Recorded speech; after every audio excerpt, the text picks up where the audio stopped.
Chapter 17. The Riot. The police started watching the church. They were easy to spot in their blue uniforms, but I don't remember exactly when I realized undercover agents were watching our little iglesia as well. It was like when a mosquito starts buzzing around and you shake your head, not really sure what's bothering you until it bites. A man we had never seen before was hanging around one corner. Another stranger was smoking and staring off into space on another corner. I could see a third on the roof who ducked back when he caught me looking. Migdalia and Angel and I were walking toward the church. Migdalia, who are those guys? I whispered. Wilfredo says they are undercover cops. Watching us? Why?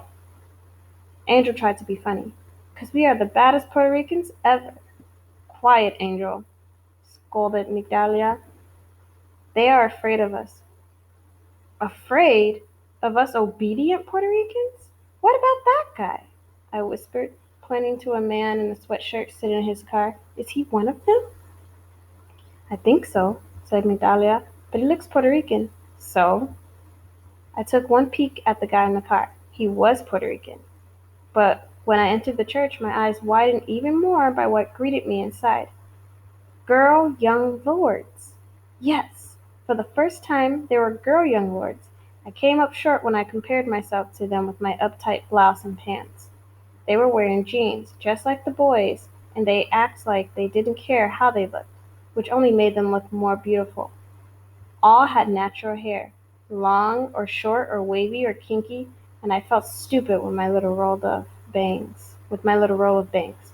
I fussed around with them to make them more natural. But even as I ran my fingers through my hair, I could sense that they were on extra alert, checking all around during the service. The lights in their eyes were beacons scanning the congregation, looking, I guess, for friends. Or enemies.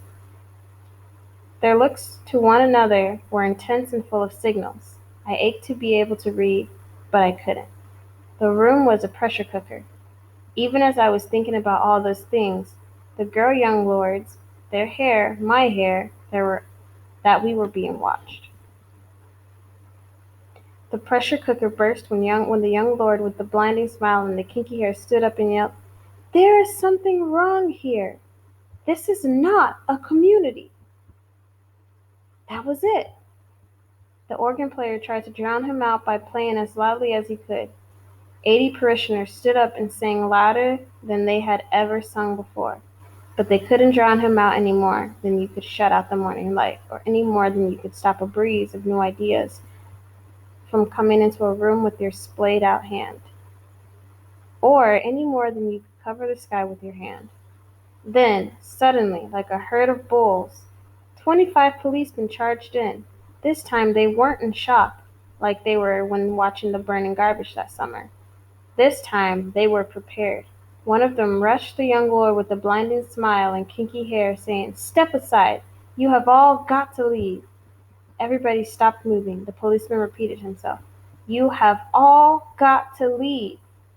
My mother got up and scooted across the aisle, moving, faster than I had ever seen her move before, and grabbed my arm as I tried looking at what was going on between the young lord and the policeman. "You have all got to leave," the cop repeated. "Now!" My mother pulled at me. "Let's go," she growled. The young lord made no effort to move, and neither did I. "Then you are all under arrest," screamed the cop. He grabbed the boy. The boy pulled back. The cop brought his nightstick up. Crack! He had tried to smash it down on the boy's head, but the boy held his arm up, catching the blow with his elbow. I heard a sickening snap. Then it was like a blast of air fanning a fire. The police rushed at the other young lords, striking them and even pushing some of the girl young lords who fought back. An old lady picked up a candelabra to hit a young lord with. Abuela picked up a chair to stop the cop who had hurt the boy. I rushed to her side when my mother blocked me, just as the chair tumbled out of Abuela's hands and landed square on Mommy's back. She shook it off like a bull, glared at Abuela, and tried to steer me to the door. "Mommy, are you okay?" "Sí, sí," she groaned. "Vámonos." But I could tell she was in pain and having trouble walking. I looked for Abuela to help me with Mommy, but she was trying to stand between the young lords and the cops.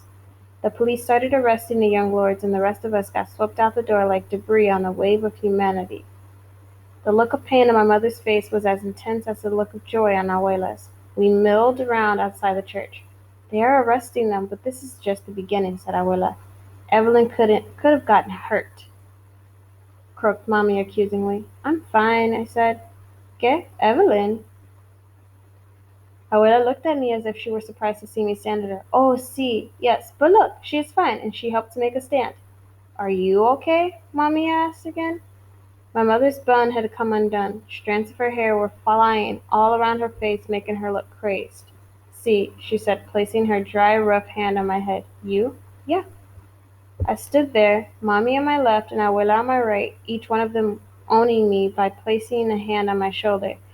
And there we stood like three rocks in a stream, hearing the swarm of people as they left the church gazing into one another's faces for answers. Police brutality! Angel was delighted and pranced around. They didn't have to be so rough. Migdalia was tearful and upset that once again her brother had been arrested. "Those young lords are crazy," said an old lady. "They are doing the right thing," said another carefully. "Que viva Puerto Rico libre. This is a house of the Lord." My head was spinning. Who is right? I had to get away. Unbuttoning my coat, I twisted my way out of it and ran down the street. "Evelyn!" yelled my mother, with one shoulder of an empty jacket in her hand. "¿Pa dónde vas?" screamed Abuela, holding the other shoulder. They looked funny, standing there clutching a ghost of me flapping in the breeze. But I did not want to hear either of them, so I ran until the wind brushed by my ears, drowning them out.